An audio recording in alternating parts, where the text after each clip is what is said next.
It's we've come a long, long way. Yeah, we have. All right, what's going on, Hi. ladies and gentlemen? I was just talking about Hey, Mirror.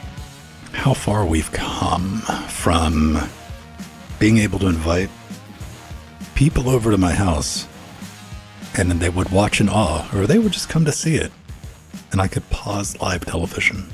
Oh, yeah. Like, this was something worthy to, like, what? All right, I got to come see that. I'm like, look at this. And now everything's just on demand. There's not we got to get around. We were talking about Star Trek and like how things have evolved, and we can just watch it whenever we want. And I think a lot of us take that for granted. And there's an entire generation, people 20 years old right now, in their 20s. Yeah. That's always, yeah. It's never been different, which is a good thing, ultimately. I was last night on radio. I was hearing a really good discussion on the different generations and how my generation is the last generation to have a totally analog childhood, and digital didn't come in till late high school, college. So it's really interesting. I'm thinking of buying this lady's book. Wrote about how the different generations have affected each other and how this younger generation is so much different from previous generations, more so than after the war, when we had the silence generation. They call it the silence. The baby boomers after them, how that was such a big change, but that was a morality change as opposed to as a technological one. It's really interesting. We were part of the last generation that when we were kids, and that's maybe hard to believe, the internet didn't exist. But Yeah. we were in a interesting place to where by the time we were old enough to do something on the internet, it was kind of there. Yeah. So we grew up with the internet in our formative years, in our teens and in our 20s when we could do stuff, which was an interesting time. And that span of generation, and I've said this a couple times on the show, is we got to play around with the internet without anything going on our permanent record. Uh-huh. Oh, yeah. We got to be dumb teenagers, 20-year-olds, and none of that was recorded, unlike today. Yeah, exactly. Yeah, so true, Ben. Yeah, and before that was the BBSs. I mean, that was the web before the web.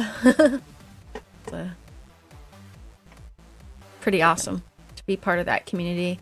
The people that built the web.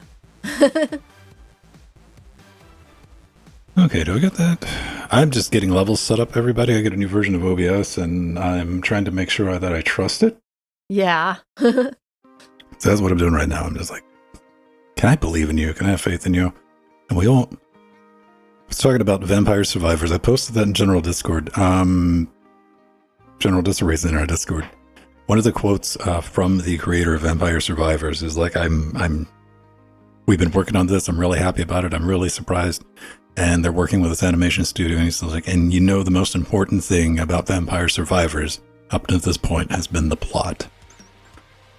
Oh, that's good. He's just trolling because there's no plot to the game. I was going to say it's pretty much killing and yeah. And death. So I got good feels for that. He's in the right mindset. He's like, man, if they're going to pay me to make a animated series on this, he's like, sure. Let's do it. Because I have no idea how you make a story. You got to do it whole cloth, because I don't think there's any lore attached to Vampire Survivors at all. Correct me if I'm wrong. Okay, we have that. Let me expand that waveform and take a little sneak peek at it. That looks all right. That looks like it's doing good. We're not smashing into anything. Hello, Arthur, and hello, Mir. Hey, Scott. Scoots. Hello, Scott. Scott is our color commentary on Trekmania on Tuesdays. Yeah. I love it. It's so much fun having Scott in chat. All right, let me get that cleaned up. So when I paste it. All right, we'll get going in about 7 minutes. So. Okay. I'll take my break. Yay! Have that, 373. Let's check. Well, I can't. I got to set that clock to do the right thing. It's not doing the right thing right now. I watched that Dune trailer. Dune 2, Dune Harder. Then I remembered that Dune 1 came out. It seems like it was forever ago, but that could have been too long ago, right? When did Dune 1 come out? Like 3 years ago, maybe? Might have been somewhere around 3 years ago. 2 years? More than 2. Either way, I'm not going to watch Dune 2 until Dune 3 is done, because that first Dune movie, which I didn't keep track of how they were going to set it up. I didn't know they were going to turn it into a Hobbit film and make 3 movies out of one story. Like, maybe I could excuse 2, but 3, because that first movie just stops, man. It's like, tune in next couple of years for part 2. So I'm just going to wait until 3 is wrapped up, because you know what? Spoilers, I know how it ends. Like, I went through and read all the books, man. Well, listened to all the books, let's be real. Some people are going to make that distinction. It's alright, though. Get that. And what else do we have? So we're going to be talking about the Linux kernel 6.3. I'm going to give you the future of FireWire on Linux. And we got RGPs. RGPs. Wouldn't that be strange? RGPs, RGBs, red, green, and blueberries. And how to make a Raspberry Pi pirate Raspberry Pi radio station in your room with a bunch of disclaimers on it. Like a bunch of disclaimers on it. Because you could get in trouble with this. That's why I want to talk about it. Hello, Yaska. Yeah, we're just doing the pre-show, getting ready to go. I think everything is in line. I'm doing the OBS 29.1. I did the smart thing and compiled that right before the show, so with that kind of IRO. Yeah, that one. But I'm more curious, is like, is there an alternate type of pirate radio in Canada? Like, what's the first thing? Like, now I'm imagining, like, sailing the high seas, man. Like, what? Or, like, pirating radio or something? Like, I don't know how that works. I say that knowing somewhere out there, there's, like, a dedicated website for, like, with just torrents of radio shows. Has to be.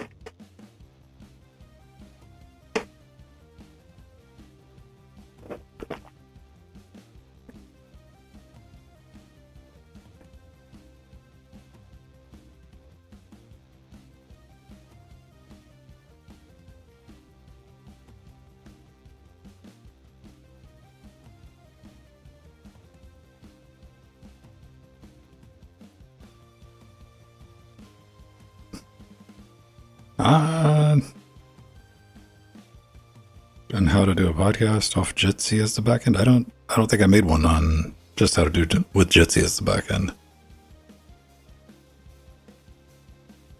I've done a guide on Reaper. And I did one on like setting up a podcasting template.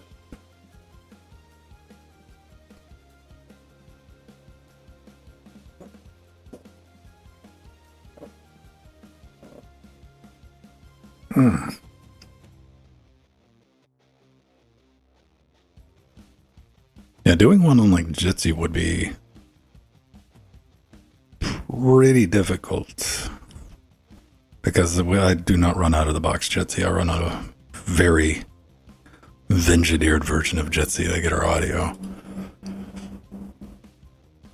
It's doable. I think it sounds pretty good though.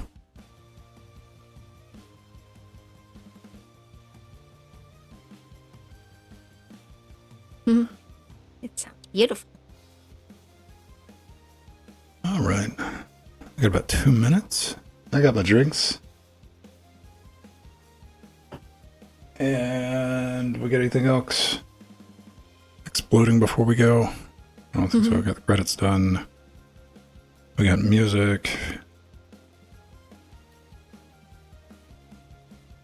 And, yeah. Cool. Oh, yeah. Hi, JS Car Hawk. How are you doing?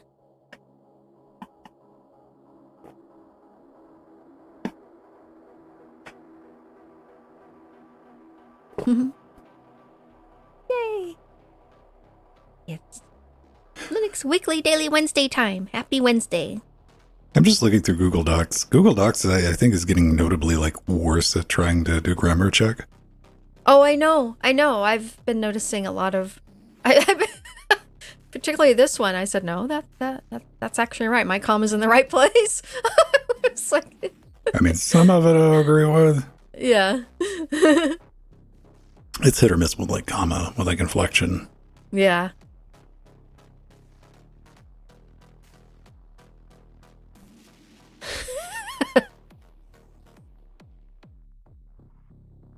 You know what? I'll side with Google on that one. Yeah, English grammar. You would think like with Bard. Then again, Bard's kind of like the stumbling town drunk sometimes. Yeah, I've been having fun with Bard. Been playing with it. Really, the only time I find myself playing with it's like maybe in the pre-show or after shows, because it's more of an entertainment value for me. Yeah, I'm that's just good. like, dance AI, dance. Which I'm sure will be used against me in the court when AI judges humanity. Like, remember when you... Yes. Then we got the writer's strike, which reminded me that there's still late night television shows. They're like, oh, the late night television shows no longer... Like, I didn't know those were still a thing.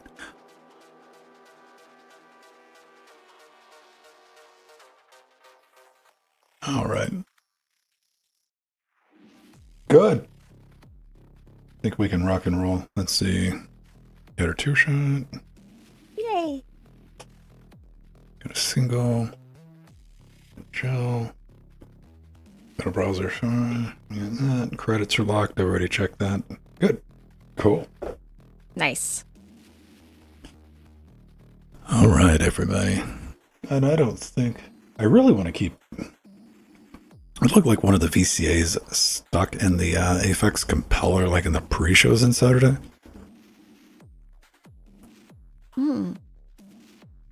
Which, I don't want to crack that thing open again. So I'm trying to keep an eye on that. If anybody hears like the volume get out of hand. Oh. It's not a big issue, like worst case scenario. I just go back and reprocess everything and run it through it again. But I got to do that in real time. Let me know.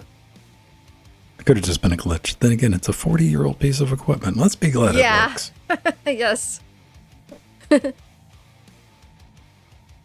We'll let it pass on some of its issues. It doesn't have any issues. Good. Except it had that hiccup. But a good thing about 40-year-old pieces, full schematics are available. That's how I was able to pull it out and recap the entire thing without any problems. Just had a bill of material at the end. It's also why I don't recommend people going out and buying these things. All right. Oh, hi, Arthurian. I'm sorry. I didn't say hello to you earlier. Arthurian. There we go.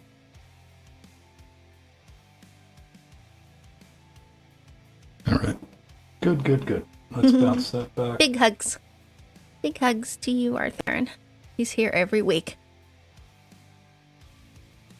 And let's make sure you're recording.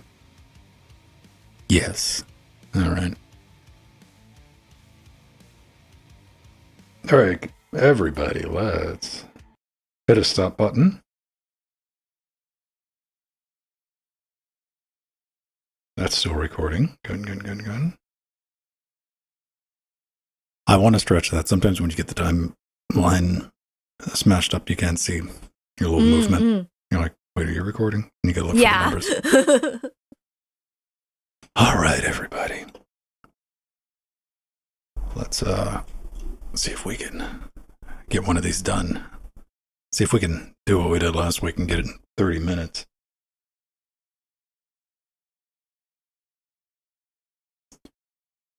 Hey everyone, welcome back to Linux Weekly, daily Wednesdays where we sit back, relax, take that midweek break, talk about some of the fun things going on in the world of Linux and open source. I'm Vin Stone, joined every week by Joe and Brian. Hello. Everybody watching us live. Hey, how's it going? Bunch of fun things, man. Yay. We were playing our points match last Friday and we were talking in the after shows. And I was reminded about a game, Recore, which came out from Microsoft. Yeah, that's that Microsoft game. A couple of years ago, and it just disappeared. And it was a big deal. Like, it was one of their premier announcement games at the Microsoft Game Expo, whatever they were doing at the time. And they were going to make a franchise about it. And I did a little research on it. Turns out it was locked into Windows 10, and it was only available on the Microsoft Game Store. You remember the Microsoft Game Store? Yeah. Yeah, Microsoft thought they were going to pull that. And we were talking about it, and I was like, did that ever come to PC? And it did. And it was on Steam. And it was like $3. Yeah, it was on sale. I grabbed it too, Vin. I picked it up. I'm like, for $3, let's just go see what the hype was. Now, admittedly, this is like the digital deluxe edition that they went back and fixed all the problems that it initially had. It's a pretty good game for $3. Probably got 20 hours in it.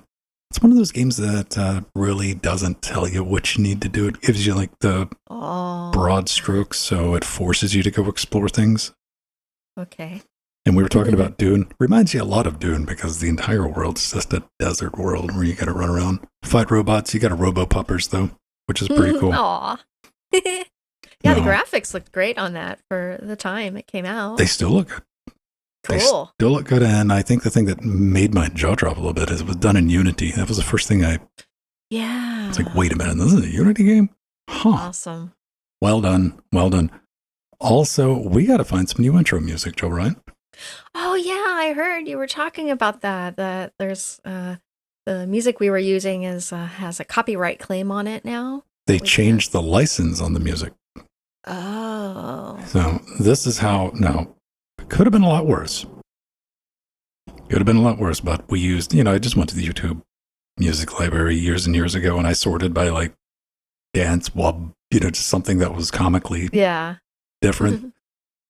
And I found it from Ben Sound Dubstep.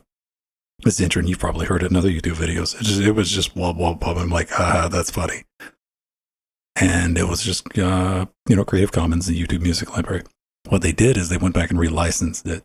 So, fortunately, YouTube had the foresight of going, you can do that, but you can't put a copyright against people who have used videos. It. Right. Yeah. Good. Thank God. Yeah. Goodness. I was like, ooh. That would have been scary. So, I had to learn all of this after the show last Wednesday. I'm like, what is going on? Because I get the show uploaded and it's copyright claimed by. I'm like, what are you talking about? Because I've been having this problem on Twitch. I want to do an entire investigation on. There's dozens of fake profiles that have been claimed that have taken YouTube music, uploaded it to their YouTube channel, and used that as the basis of saying that they have the rights to that music. So I have to go back and dispute this stuff. And I thought it was another case of that, right? Somebody said, yeah. And no, I went to ended up at the Ben Sound website. And he's like, no, we've done this and we've relicensed everything. And I'm like, wow, it's kind of a interesting move there, Brad. So we're on the lookout. Okay. I found something that's moderately wubby. We'll try it. We'll try something happy and bubbly. I didn't say anything cringe-inducing.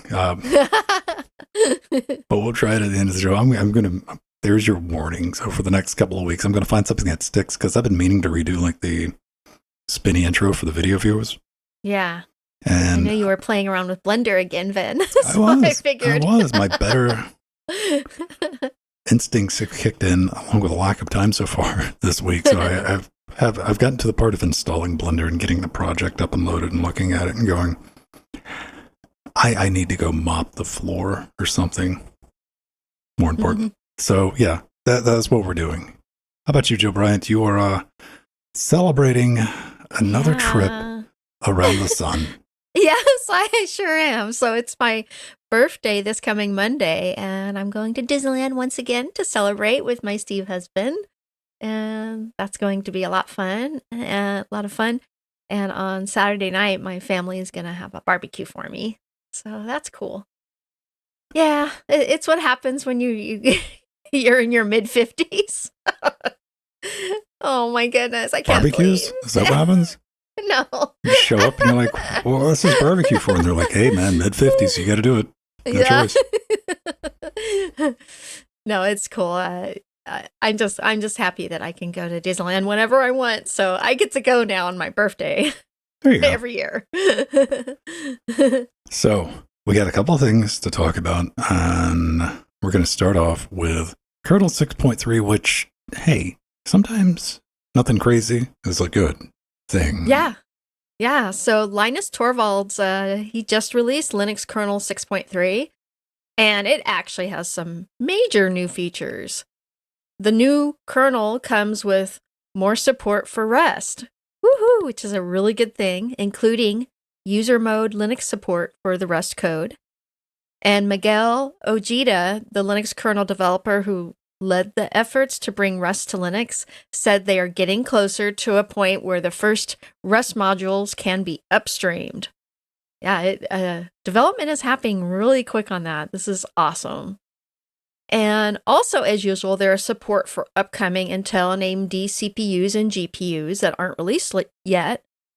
But those updates also help improve the speed of older processors and devices. So that's really good to hear. And for us Steam Deck users, the new kernel provides a native Steam Deck controller interface in HID, or human interface devices. This is a big deal. Now the Steam Deck's part of the part of the kernel. No. So this is another reason the AI is going to be upset with us. What about the AI HID? Artificial interface devices for the robots. Oh, that's a good point, Ben. And this Linux kernel also includes compatibility for the Logitech G923 Xbox Edition racing wheel and improvements to the 8-bit Do Pro 2 wired game controllers. That's a good thing. I use the 8-bit Do Pro 1 wired controller, and I love it. But there were some issues with the 2 version. And there is also support, and this is something that I'm really excited with. There's also support for more Wi-Fi adapters and chipsets, including one of the devices I am really happy for support in the Linux kernel is then the Realtek RTL 8188EU Wi-Fi adapter. It's about time. It's now plug and play. I'm too old. Wi-Fi is still too much of a mystery. Here's my expectations for Wi-Fi. Oh, it connected? I'd get the website? It connected, yeah. So I was so thrilled about this because I have several of these Realtek Wi-Fi adapters, and I've spent quite some time getting to work on Linux by manually installing the drivers, and it can be just a little bit of a pain depending on what kernel you were on and everything. So it's just nice to have those plug and play. You gotta think, like, when you see the Realtek chipset, it's like that's secret code for, like, maybe? Yeah, maybe. We're getting closer to most of the Realtek devices being supported in the chipsets, which is really great.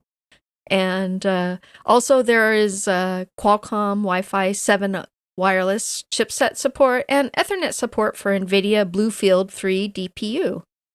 So all good news. The more driver support, the better. So on a scale to what is NVIDIA Bluefield DPU? What do you think that is, Joe? Yeah, so I remember reading about it, and I think it's for server side. Okay, that server side what? Yeah. If you had to guess. Server side Bluetooth? No, because it's Ethernet. I don't know. We're gonna find out together. I We'll don't know. find out. I'm like, okay, because you said it was networking, and we know NVIDIA bought Mellanox. Oh. Because okay. all of the fiber cards in the studio, 3, 4, 5 of them are Mellanox. They get the job done, all the 10 gig fiber. And I'm like, okay, Bluefield. That doesn't sound like a video card. Sure enough, it's not. That's that looks like a SFP 100 gig. No, 400 gig. Never mind. Oh, okay. So that's a neat card. Yeah. That was, you know what? I remember in the last kernel release, the Linux kernel 6.2, they were talking about the support coming for the new 5 gigabit and higher connections. So But, that makes sense. yeah, where's the display port though? I don't understand. No. This video card's weird, man. You know, we like to give NVIDIA a hard time, and I think the community as a whole about having closed source video drivers, even though they've open sourced a significant chunk, enough to where proper steps to making a truly open source version of them are now possible. You know, we get the, that's not good enough. But I also want to remind everybody, NVIDIA has over 300 repositories on GitHub. Yeah. NVIDIA is pretty deep when it comes into open source. So yeah. I know I'm a shill, right? Isn't that right, Linus? Yes. I always throw that up there. Go watch the video version if you're wondering what I was pointing at. The real Linus, not the squeaky one. Speaking of Linus, Tack wrote on the kernel mailing list. He says, "Hi, Linus. Nice to meet you. I'm the new maintainer of the FireWire subsystem, taking over from Stefan Richter. Please pull FireWire updates. He's got all this going on." FireWire still works on Linux. Yeah. It's been running on Linux for a long time. And Tack, you might have heard me talking about Tack. I've been back and forth with Tack on multiple occasions because he maintains the also FireWire stack for audio. And that's something he's developed. He's like, hey man, I want to get FireWire support into the kernel. And that, he's the one responsible for, if you buy a FireWire audio interface and you plug it in, it just shows up in Pulse Audio, Pipewire, or anything like that. You're like, oh man, that's pretty neat. So he is going to take the entire stack now because, you know, Stefan's like, get a piece up. And Tack's like, I'm going to give you 6 years. He is. He's going to maintain the 1394 stack with until 2026. Now, in 2026, he's going to start a strong announcement for users to migrate their workload from the 1394 bus by purchasing alternative devices and USB. Yeah. Yeah. Well, here's the thing. I'm excited to see what Tack does because Tack's also a big proponent for Rust. The FireWire sound control services is all done in Rust. The reason I even know anything about Rust is building that stuff and playing around with it. So to see what he's going to get up to. Now, he does make a point. He's like, listen, this is going to be for audio stuff. This is not going to be for your hard drives. This is not going to be for your camcorders because those things are antiques. No one's using those right now. They're plugging them in or they're trying to maybe do some restoration stuff. And, you know, having known FireWire support in the Linux kernel until 2029 is pretty big. And you don't have to worry about it going away. Linux is open source. So even if official support in the kernel is not there, somebody's going to keep it limping along. Exactly. Yeah. And FireWire audio interfaces, you know, I think I own like 14 of them so far because I'm trying to build a database. Thank you. Patreon.com/Linux Gamecast. PCI Express add-in cards are plentiful. They work. They're very reliable. And the thing about audio interfaces is, you know, what current audio interface, you know, especially like Lumen, they wouldn't like you to know this, but they figured out how to do analog to digital conversion around 2005. It was pretty much the solved problem. Like, they got it. You can take an interface from 2003, honestly, and record an entire album on it, and nobody would blink an eye. So they're very, very useful. I had somebody write me from Japan last week where FireWire audio interfaces have just like hit rock bottom there. And he's like, dude, this is so awesome. He's very excited. He's like, I can buy these things cheap, save a ton of money, and get great quality. And we're not talking about like, you know, I'm working on a video right now trying to explain this, but like little Focusrite. Oh, yeah. Yeah. Like if you just want to plug in a microphone and talk into a camera, maybe do some streaming, this is what you need to buy. But if you need to mic up a drum kit, you need to set up, you know, physical mix minuses, you need a bunch of inputs, you want routing capabilities, that's where you can really save some money. So, but that's where the catch is, because as much as I like the work that has been done on the ALSA stack in the kernel, they're not very stable. But Tack would be the first person to tell you that. He's like, these are kind of experimental. And that's what Pipewire has to use in order to support it. So that makes Pipewire, Firewire. It's just not a good story. So you got to use FADO, and this is the tough sell. So I'm like, yo, buy one of these, or I'm going to show you how to get a pro setup with the jack, which might be a little bit fun. But Jill, Firewire's been around a long time, and we can thank Steve Jobs for killing it single-handedly. Oh, yeah, absolutely. I mean, Apple created it as, a better version of their old parallel SCSI. So, and that was sad when he deprecated it. Oh, he didn't deprecate it. The whole story with Firewire with Steve Jobs is he was licensing it, the technology. Oh, this is why, and what really killed it. It was like super cheap to initially implement. It was a couple of pennies, right? Yeah. So Intel was putting it on their boards, and other manufacturers was, MSI. Then he's like, you know what? It's going to be like $1 a port now. And everyone went, no.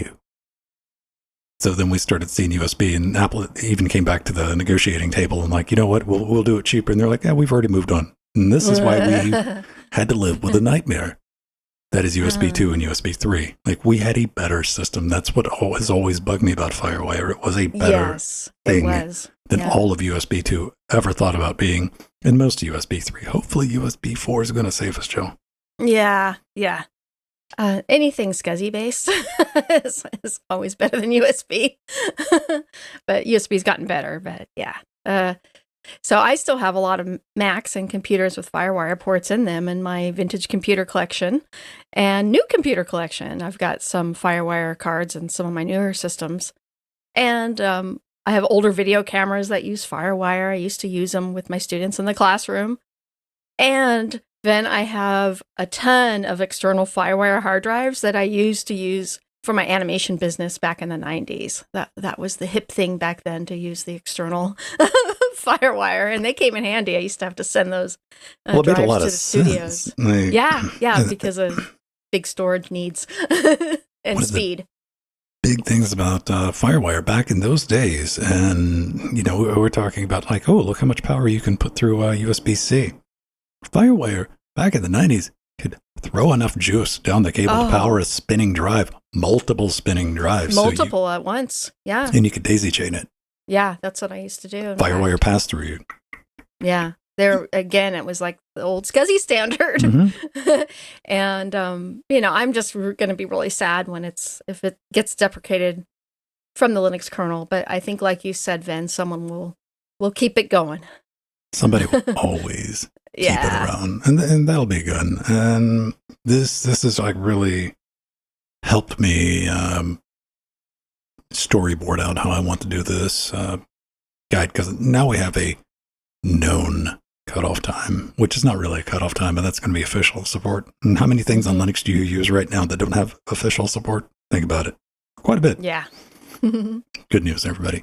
So, Yay. Jill, I'm surprised you don't have anything blinking behind you. Oh, well, I could. You're gone. Yes, I could. Sick. See, there you go. There we go. There we go. Let's see. There's a lot of blinky right there. That's legit. That's legit. Okay, so speaking of blinky, the awesome open source project OpenRazor. I'm going to give somebody a seizure. Hang on, let me cut that back off. Oh, okay. That's a bit much, isn't it? I could make it a little bit smoother here. Oh, Vin's got his going too. Oh, mine's full on rave mode, Jill. I mean, yeah. That's like I put mine in smooth color transition mode. There we go. God, come on. There we go. All right. Now we're back. So yeah, the awesome open source project OpenRazor, which was created to get Razor peripherals on Linux fully working, has had a big update and much more hardware support. Woohoo! And the OpenRazor driver and daemon doesn't just enable unicorn vomit or rainbow vomit on the Razor gaming keyboards and mice, but also lets you adjust functions such as brightness, DPI, and polling rate. And there are support for 11 new devices. And so the popular Razer Blade 14-inch laptop and Razer Blade 15 base laptops from 2022 are supported now. Razer Chroma laptop stand, the Razer Basilisk V3 Pro and Razer Death Adder V2 Lite mice are now supported.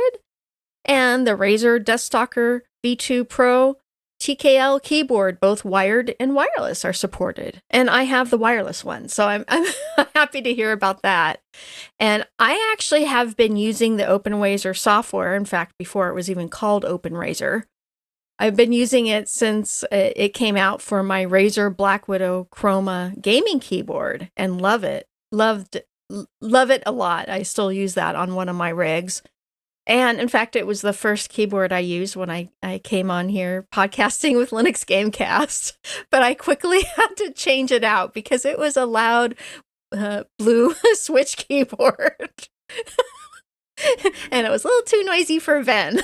So I changed that out to the brown keyboard. You don't have to worry about me. It's just a consideration of the people listening. Yeah.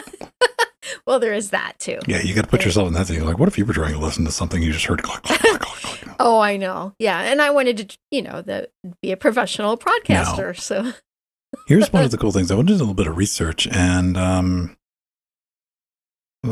doesn't a lot of this get upstreamed into the OpenRGB? Mm-hmm. Oh yeah, it sure does. It does. Yeah. And it's like, oh yeah, OpenRGB. That's been like. Apparently, because I felt like the initial post from the OpenRazer guy when he announced the project, he's like, hey, this is out. And that OpenRazer is the first one. There was a project before OpenRazer that he based some of his stuff on. It turns out like OpenRGB is like the new kid on the block, because my first thought was like, why don't we just, because I don't want the ecosystem that exists on Windows to be on Linux, where we have 16, where you have to have 9 different apps. I know, to control your RGB stuff, but fortunately, this stuff is kind of but come to find out, the OpenRazer stuff is still upstream to OpenRGB. Yeah, absolutely. And I was looking at some of the OpenRazer apps. I mean, that's pretty slick, isn't it? Oh yeah, they're really, really nice. I mean, I love OpenRGB too, but the OpenRazer app, because it's been around more, some of it looks a little better. I would throw that keyboard in the trash. like the adjusting all the LED colors on the keyboard is a little more sophisticated than OpenRGB's, but that's RGB is getting better. And again, OpenRazer was first, so it was the first application to support the Razer products, and it was forked. Yeah, it was forked from another project that I had used when it was in beta, and the reason I bought my original Black Widow Chroma mechanical Black Widow I missed Chroma. that Marvel film. How did it go?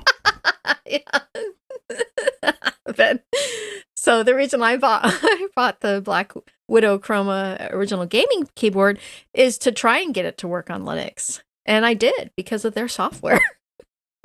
You mean to try and make it blink under Linux? Yeah, trying to make it blink. What's nice is, of course, the keyboard, when I would turn it on, it would go into default changing color modes. But with their software, I can adjust each key. Was it wireless? It was wired. Oh, great, because it was wired. easier to throw in the trash when it started blinking, right? They didn't have to unplug anything. Yeah, and you could, you didn't have to use the blinky aspect of it, but I trying to get it to change the colors for the games you play, that's a little bit more of a challenge, but they've gotten better at that. It's usually not like too bad on my MSI, because RGB capabilities, it's on everything these days. Yeah, it's on everything now. Motherboards, it was on a B350 Tomahawk motherboard. Yeah, but back in 2015, that wasn't a thing in Linux. Well, this is like the original Ryzen 7, so we're talking like 6-7 years ago. Mm-hmm. And I've never intentionally bought anything blinky, but it's hard to get away from it these days. And on that motherboard, I clipped the LEDs and just get in there and took them out because I couldn't control them. Nor did I want to. That's really fascinating. One thing I saw earlier, I think maybe last week, Microsoft's going to quit making, because, hey, you want something that doesn't blink? Microsoft has a great keyboard for you. Yeah. It doesn't even have an LED light on it anywhere. You gotta have a backlight at least. Nothing. It's awesome. And they're going to quit making these. They're going to quit making the IntelliMouse stuff too. Yeah, that's their sad. Peripherals. That's some of their best peripherals. Yeah. They're going to make, they're still going to continue their Surface line, to which I think maybe like a lot of you in the office is like, the Surface line, Microsoft Surface line. I'm like, oh, that's the same thing, but it's like $90 more. Mm-hmm. Boo. Poor Vin. Yeah, poor a lot of people, actually. I know a lot of people who still love using their keyboards and mice, and I have some myself. Well, yeah, and I mean, you want a good quality keyboard that doesn't blink and doesn't shout at you when you touch it. And the battery lasts a long time. That's another reason why I like Logitech wireless keyboards, because the batteries last a long time. This one's been very surprising on this keyboard. They said like the number pad's supposed to get like 10 years on the number pad. Oh, and I think the keyboard is like 4 to 6. So what am I thinking? I'm like, yeah, what, maybe 2 years, man? Cool. We're deep into year 4 right now on the original like batteries that came in the box, to the point where I'm like, these are going to die sometimes. Over a year ago, I bought a set of rechargeable AAAs. They're still in the package. Because I see them every now and then. I'm like, why did I buy those? Oh, right. Yeah. Fascinating. We're going to tell you about how to create a pirate radio station in just a moment. But before we do that, if you like what we do, you want to support us, you can. Head over to linuxgamecast.com. We got one of those little Patreon things, a bunch of rewards. You can come hang out with us in Discord, get access to our show notes and all the other fun stuff. If you want to go over there, patreon.com/linuxgamecast. Under the support button, we got merch, we got Amazon wish list, donato buttons, all the stuff. But if you can, share the show. Come watch us live. Yeah. Give us a thumbs sideways or whatever you do on social media these days. I don't know, man. Stars. Give us stars or hearts. That's what it used to be on Twitter, man. Because I was like, it's like, I thought that was weird. Because it used to be a star, you'd click it, then it changed to a heart. I know. And I'm like, then it changed. Yeah, it did. Change it to a hot dog or a corn dog. We do appreciate your support. Thanks for letting us do what we do. Loud, live, independent, commercial free. And yeah, go download the show, watch the show. We're available everywhere, including Odyssey, Spotify. And Spotify, yeah. Yeah. Spotify on video, too. You know what? Spotify was really rough when it started out with a video, because I was on, like, when it first started rolling out. And I was testing it in production with them. And I can upload something. I can upload a video to Spotify and it'll get processed. Usually faster than YouTube these days. YouTube has turned into like a game of RNG when you upload the video. It could take 7 minutes. Or it could be like, not last Saturday, Saturday before last, 6 hours to process this video. Oh my gosh. Yeah, it's fun times. Hey, come hang out with us on Tuesdays and Fridays. If you like me and Joel. Or if you just like Joel. Maybe just like me. Or maybe just like Chet, because Chet shows up too. We do Trackmania Squared. That's linuxgamecast.com. All the information, everything's pinned in our Discord channel. Retro racing at this point, because the game's like 12 years old. And we do 14 maps each and every week. Custom curated. I look them up. I make sure they're kind of fun, a little bit challenging. Puzzle platforming. Now, it took a long time. Aw, Radio Cake. To find a cake. And Radio Cake. Yeah. You know, you go to Google Images and you type in diabetes cake. Radio. Yeah. And you eventually find it. This is what we're talking about. Pico AM. That's right. A Raspberry Pi that you can actually buy for under $100. And they are available, because I think if you're a certain age, you probably at least had the thought about running a pirate radio station. It might have been on your to-do list of, you know, as a teenager or young adult. Now you can play the home version with a Pi Pico, just a little bit of wire. All you have to do, you just got to flash through Arduino IDE. Pretty simple, you know, out of the box. You don't have to do any extra configuration. It takes one capacitor, one resistor, and tune into 1557 AM, because you're going to be on the air. And I love this. Yay. Reading through it, because there's like 11 warnings and disclaimers to keep that antenna short, because scaling this would be extremely simple to do. And you want something that's only going to broadcast in your room. He makes it even funny. He's like, man, I have this thing so low wattage that it covers like half the room. And that's the right way to do it, because you don't want to be stepping on other people's frequencies. Because that gets people out in vans looking for you. And want to point out, it does overclock the Pi Pico to, I think, like 200 megahertz. So you probably, unless you have some active cooling on it, don't run it 24/7. But I think just to play around with, Where was this stuff when I was like 9? I know. I would have loved that. I mean, I built an old AM Heathkit radio. Heathkit, yeah. Yeah. Like, this thing is so dead simple. He said unfortunately the Pico's not fast enough to do frequency modulation. Oh, okay. So you're not going to be able to do an FM channel. FM, yeah. But yeah, this is so simple to build. Now, I guess the challenge would be finding a radio. But, I mean, if you get one laying around, build it. Again, not too much speaker wire, though. Yeah, absolutely. And, this is an incredible project. But I'm so happy the author talked about, with those warnings, keeping that antenna short. Or you might have the FCC knocking on your door, telling you to stop transmitting and or pay thousands of dollars. That's the... well, again, I can just imagine like 8-year-old me. I'm shooting like I was doing with the ham radios, shooting the lines over the trees with the antenna to get them up in the air, man. I'm like, all right, let's do this. Yeah. I actually have learned this from experience working at a local college AM radio station here in Los Angeles, where the AM radio band is oversaturated.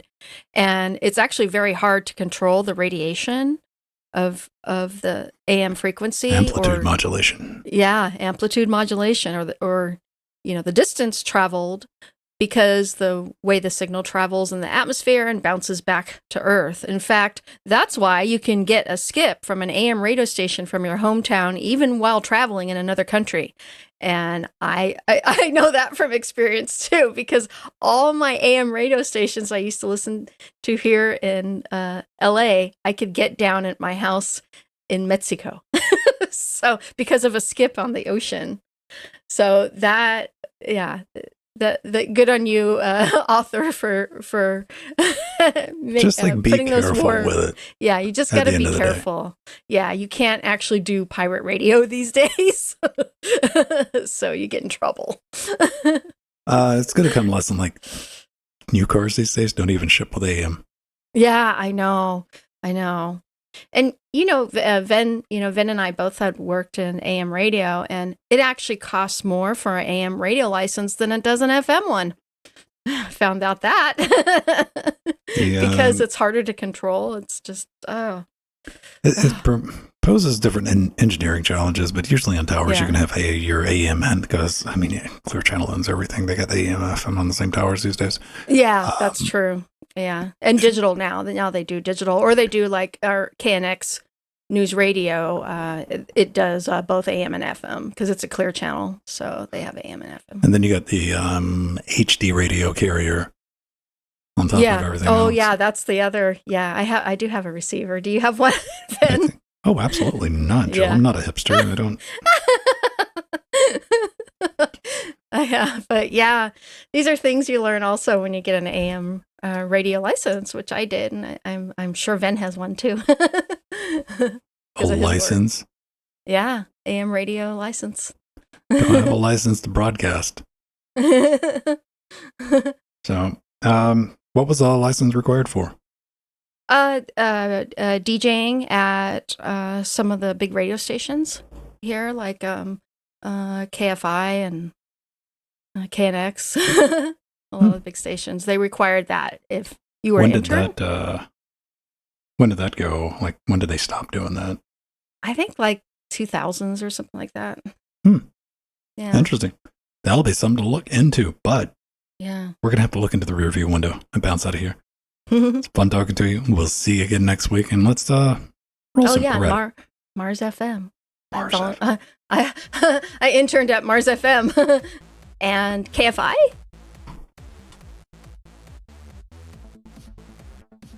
And KXLU.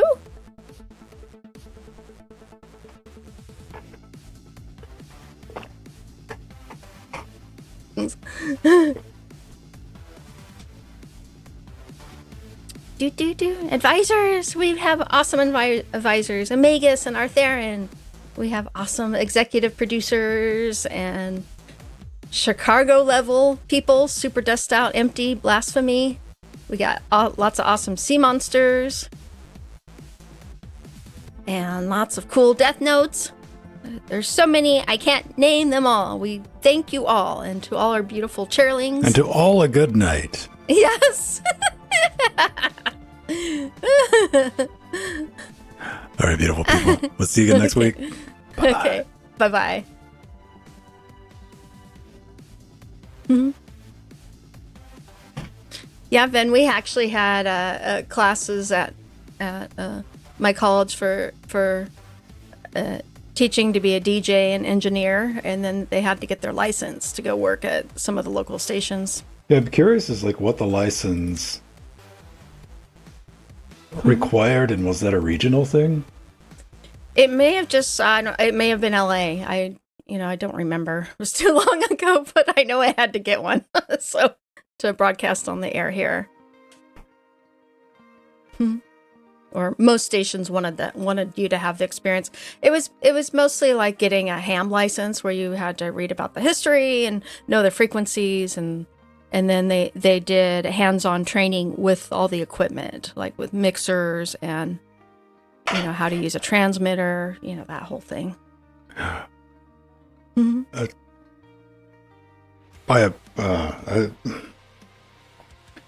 I've looked into like radio engineering, like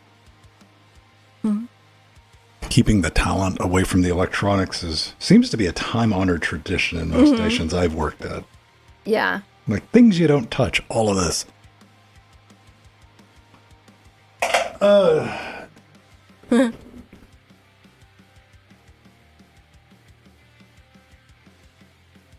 right, so let's see what our runtime was. 3616.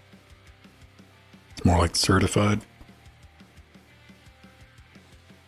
Yeah, I mean, you had to be certified to even step in their station and use their equipment, so that was a thing. Yeah, we set up a 100-watt FM radio station a couple of years back, and we never had to do any of that. So that's why I was curious. Okay. Yeah, for our it was required, if you wanted to become part of our radio station, that you take those classes, and because we integrated it in the curriculum, and for what the stations wanted. We had, a lot of our DJs go to the different radio stations around here in SoCal, and they were just very strict. They had told us up front, you have to have licenses. Your students have to be licensed to intern with us or get jobs with us. Some of them ended up, becoming Steve, it took us full-time. 7 years to get a non-commercial FM license. So yeah, 100 watts does. Look up all the nightmare you got to go through to get a non-commercial license on top of everything else. Yeah. Plus your $1,000 application fee on top of that. And you don't even know if you just wait. We just sit around like, this is a multi-year project. You should see what we had to deal with here in LA. It was because the low-powered FM didn't exist till after we had already created our station. And we wanted to be AM commercial, but couldn't afford the $50,000 it was to do that. Or didn't want to. We wanted it to be non-commercial and all that. So, but we still had in our bylaws, we could still be commercial and we could still run commercials. And that was really cool. But what we had to do then is we had to keep it within 10 miles. And the only way we could do that successfully is you do it via carrier current. Yes, looking on into campus. Yeah. When low power FM first kicked in. That's a pretty interesting thing to get into. That started in 2000. Yeah. Well, I'm trying to see what the actual wattage was. Because I've seen some videos with people playing around with low power FM. Mm-hmm. Yeah. What had happened here in LA with literally within a few weeks of them coming out with the low powered FM, all the frequencies it was completely gone. We couldn't get a license for it. I bet you can now. Yeah. Today's different. Yeah. But then that was, when radio was king, so it was insane. It was insane. But yeah, just to keep that signal within 10 miles radius of our school to be non-commercial, we had to be carry current, and we had to use the school's internal wiring, because our transmitter came from KFI. So it was an old KFI transmitter, because Doug Marston, who started the radio station, had worked on those transmitters. In fact, built some of them for KNX, KFI, and. I mean, if you had a blowtorch transmitter, man. Yeah, our transmitter could transmit for thousands of miles if we wanted it to, and it was always the hardest thing he had was to try and make it, squeak out a little bit of a signal. It was just amazing. I mean, like, if you're doing, like, with an ERP, like a 100-watt transmitter, you're going to get about, how far do we get out? Like, right around no. What would that be in miles? That'd be about 5 miles. Yeah, it was about 5. We were able to do just over that. So we found that we were able to transmit at least about 10. But the best within 5 or 6. Like, my house is 5 or 6 miles from the school, and I could hear it just fine.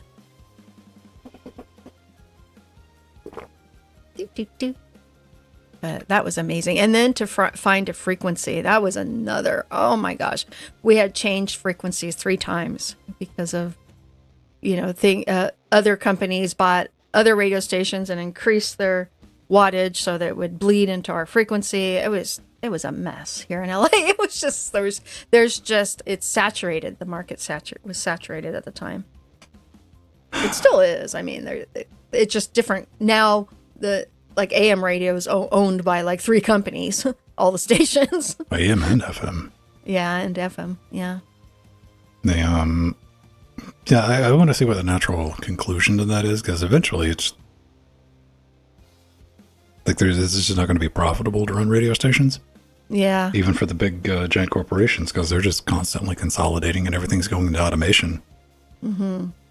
To where you don't even need a real person to do anything. And, like, your weather and stuff like that. That's effectively, I mean, it's still done stateside, but it's outsourced. Like, there'll be one company that does it for 60 stations. Yeah, the idea of, like, having a person running a board, like Steve was talking about, like, those days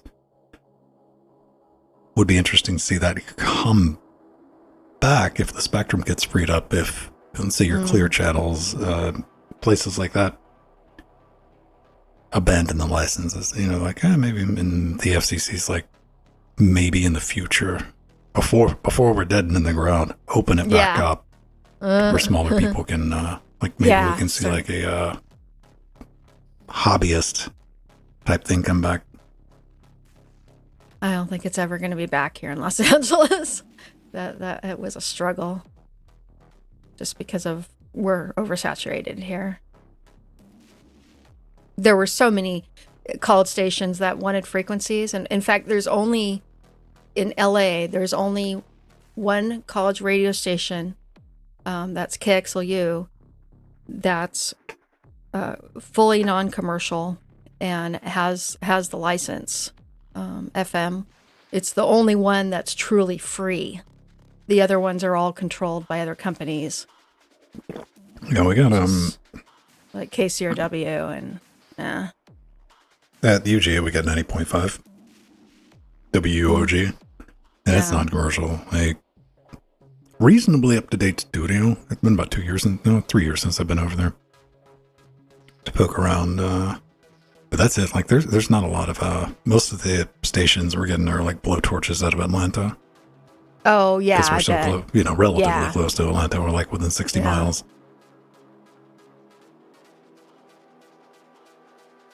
An F1 car idling in rush hour traffic. Yep, that's basically it. That was the hardest thing, is to get that powerful transmitter that could do like 20,000 watts to 200 or 200. My God. No, you need the Pipe Eco. Yeah. Because I was looking at that. My first thought immediately was like, how far could I scale that? Mm-hmm. Oh man, somebody reverse engineered a Logitech webcam Oh, it's the USB version. Ah, come on. Quitter. You gotta do a parallel port. That's a dirty webcam, too. Look at that thing. You remember those? Yeah. Quick cams? Oh, yeah, I have one. Yeah. I probably have a couple of those. I have a QuickCam VC. Allegedly. I didn't throw it away for whatever reason because I spent a lot of time trying to get an image out of the thing back in the day. Mm-hmm. But I mean, what do you do with a parallel port? Like, what's got a parallel port? I guess you can get parallel to USB, but that's going to add its own level of nonsense on top of everything else. Thank you, UVC standard. Because for a long time, every webcam had its own software. Yeah. Its own set of drivers. They were not intercompatible. That was an issue. Like what worked under Linux was I remember trying to get old webcams to work on video for Linux back in the day, like in the early 2000s. Oh my god. That was insane. So even Logitech, like some of the Brio stuff is, like, it's not fully compliant. You know, it's like... Yeah, it's meant for the Windows software they make. But most of the webcams nowadays are just plug and play. You just plug them in, they work. Yeah. Or what you do is you just buy a camera with HDMI out on it. And a USB capture card. You're good.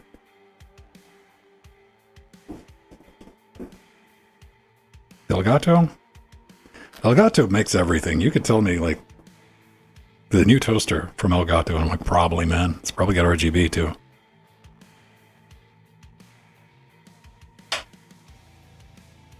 Yeah, it's good to have stuff that is, like, reasonably class compliant, but you run into this. You run into more with, like, audio interfaces, I think. They'll have, like, the base functionality and class compliant. Like, you know, you can get it, but, like, you need the advanced features. Good examples, like, RME audio interfaces. RME's, like, they don't even play around. There's a switch on the back. Oh, like, here's class compliant mode. But if you flip it in this other mode that we have, you can get access to all the cool stuff. All the software. Internal mixers and... Yeah. And I saw some people asking about that back in the day. And they're like, well, wasn't there like a standard for the 1394 Firewire bus? And I'm like, yes. But everyone had their own take on it. Everyone put their own spin on it. That's why it required such a large reverse engineering process from the Beta project to figure out everything. You know, it wasn't up until very recently, I think maybe a year ago, 2 years ago, TAC was able to get a hold of like that Focusrite Sapphire Pro 40 to figure out how to get a hold to the compressor settings inside of that thing and to expose all of the, like this Moto MK3 I have back in the rack. It's got a monster DSP in it, even by today's standards, where it has, you know, like 20 different types of compressors, equalizers, gates, what would you call them, like levelers, and all types of crazy functions. Now you can get access to them through Also Mixer. No. Standards are good if companies follow them.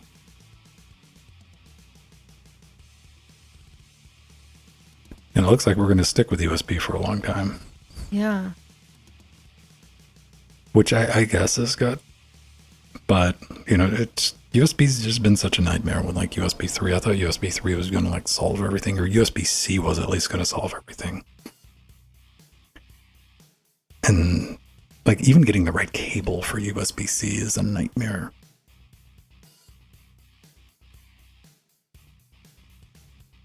But who knows? USB 4 is going to fix everything. And 10 years from now, USB 5 will fix everything. Thunderbolt is a great technology, but Intel went full Intel on that. You know, the only places you can get Thunderbolt were on Macs and Intel motherboards, and even on like commodity motherboards, nobody implemented Thunderbolt. I know. Yeah, it was really the only things that you saw, I mean, outside of like Mac, Apple peripherals, because, you know, Apple, right? But in the market, really, what Thunderbolt devices did you see outside of like professional audio interfaces? Because like pro audio interfaces went from FireWire to Thunderbolt. They didn't. Yeah, hard drives and such. I'm talking about with the audio interfaces, like the pro market, they didn't do anything on USB. They're like, that's a dumpster standard. We're not messing with that.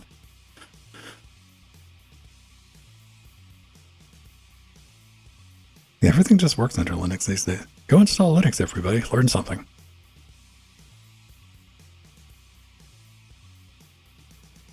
That's what I need to check.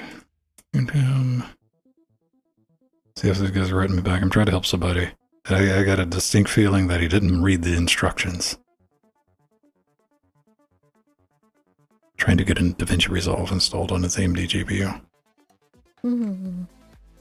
Which is always interesting. Yeah.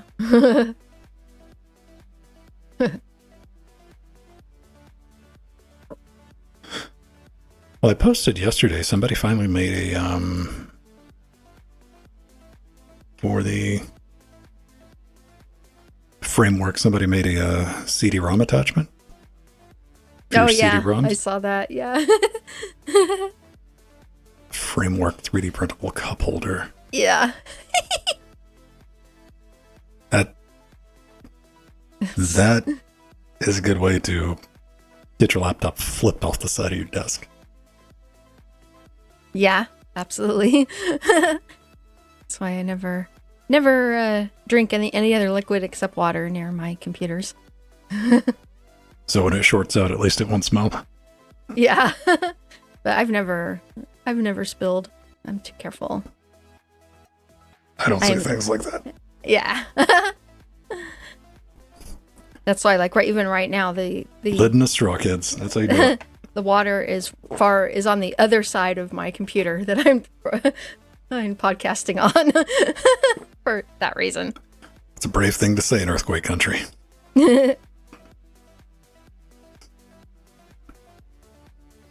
Don M, yeah. Here's my water.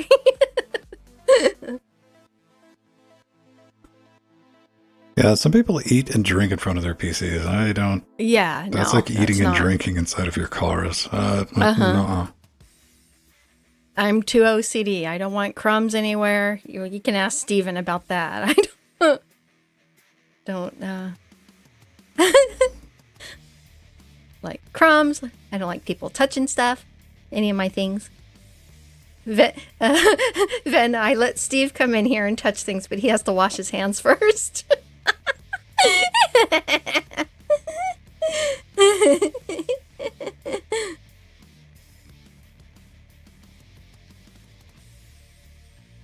Tall shelves. How are those shelves coming along, Steve? All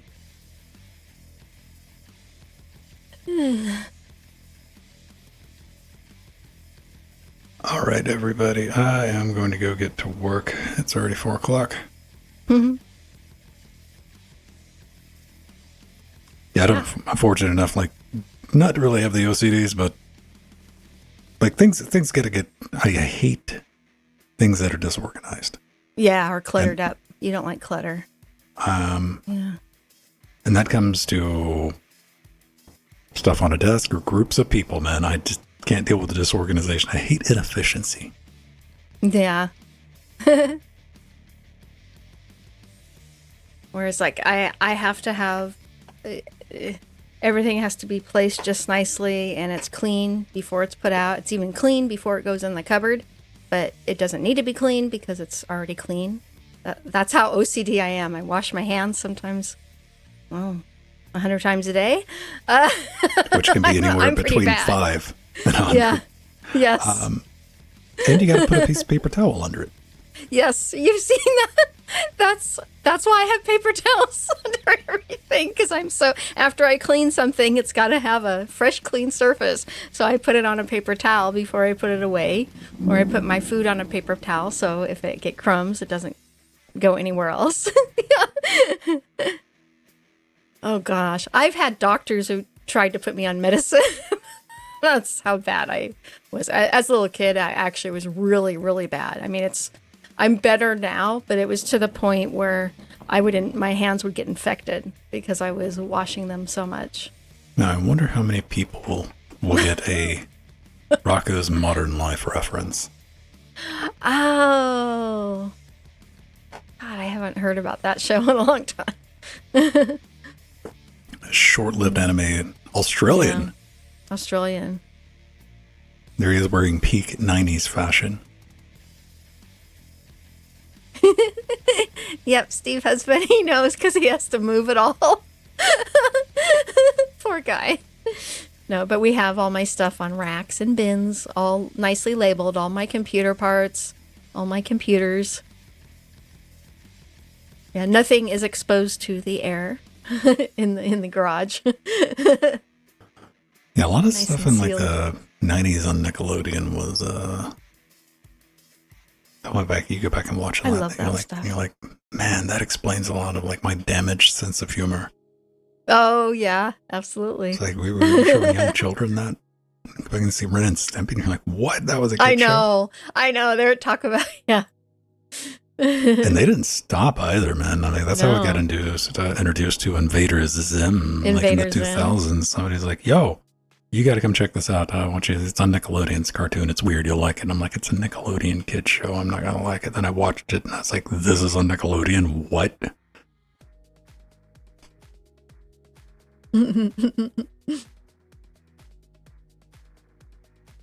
There we go. All right, everybody.